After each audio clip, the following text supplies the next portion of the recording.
घायल परिंदा है तू, दिखला दे जिंदा है तू, बाकी है तुझ में हौसला। আমি মনোরঞ্জন স্যারের একজন ছাত্র।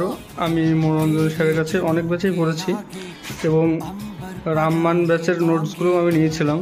সেগুলো সত্যি এমনভাবে এমন জিস্ট আকারে দেওয়া আছে, মানে পড়ে খুবই ভালো লাগছে। আর এগুলো পড়ে মনে হচ্ছে যে পুলিশের বাইরে অন্তত এর বাইরে প্রশ্ন আসতে পারে না। সো দেখো, আমি নোটগুলো এইভাবে করেছিলাম, এইভাবে প্রত্যেকটা দাগ দিয়ে, এবং এত সুন্দরভাবে জিস্ট আকারে দেওয়া আছে, অতিরিক্ত কিছু না দিয়ে একদম মানে পুলিশমুখী প্রশ্ন যেগুলো হয় আর কি, পুলিশকে প্রকাশ করে স্যার এটা করেছিলেন। তো স্যারকে অবশ্যই ধন্যবাদ জানাতে চাইছি এটা পড়ে, যে